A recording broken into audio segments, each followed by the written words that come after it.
Hello everyone and welcome back into a brand new video.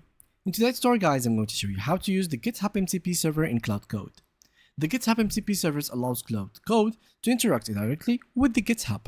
Using natural language, once connected, Claude can read repositories, research code, create issues, review pull requests, manage branches, and perform many other GitHub tasks without leaving your terminal. The first thing to do is to install the Github Mcp servers. So the easiest method is to add the official Github Mcp server to Claude Code. Now what you do is to simply paste this code. It is this one. Claude Mcp add GitHub. Alternatively, you can manually add the official GitHub Mcp server configuration if your setup requires it.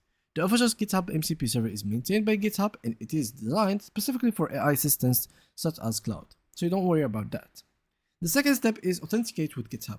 Most GitHub Mcp setups require authentication. You will typically need a GitHub account, a GitHub personal access token, which is a PAT, and to create a token from GitHub settings. So you need to do all of this simply by going to GitHub, and as you can see here, let me just open a new tab.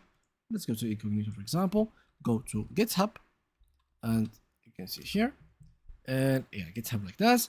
And then you will need to go to your account settings, developer settings, and personal access tokens, and grant permissions you need, such as repository access and pull request management.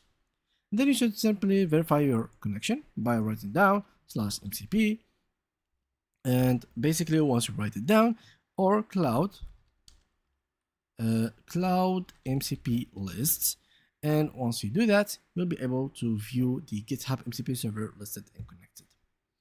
And yeah guys, that was pretty much it for today's video. Thank you a lot guys for watching. If you did enjoy it, make sure to drop a like, subscribe, and leave a comment, and see you guys in the next upcoming videos. Bye bye.